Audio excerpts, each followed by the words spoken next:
দেখুন বন্ধুগণ, একটি ছোট ক্যারেটের মধ্যে আমি কত রকম গাছ বসিয়েছি। এখানে সবেদা গাছ আছে এবং সবেদা গাছের নিচে আছে এটা কপি গাছ, এটা আছে পেঁয়াজকালি এবং এর ভিতরে কিছু ধনেপাতাও আমি দিয়ে দিয়েছি। অর্থাৎ একটা ছোট ক্যারেটের মধ্যে কিন্তু 4 রকম সবজি আমি 3 রকম সবজি এবং একটা ফলের গাছ কিন্তু আমি বসিয়ে দিয়েছি।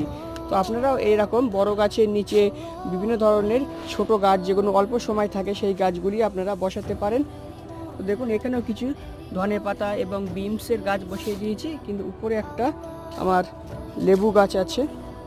এখানে দেখুন ড্রাগন গাছ আছে, তার নিচে আমি কপি, পেঁয়াজকালি, বিমস সব রকম গাছ বসিয়ে দিই। এখানে দেখুন একটি বড় পেয়ারা গাছ আছে, তার নিচে আমি ফুলকপি, বাঁধাকপি, পেঁয়াজকালি এই ধরনের গাছগুলি আমি সব বসিয়ে দিয়েছি। অর্থাৎ একই জায়গায় একটি বড় গাছ এবং কিছু সবজি চাষও করা যায়। এরকম আরও অনেক ভিডিও দেখা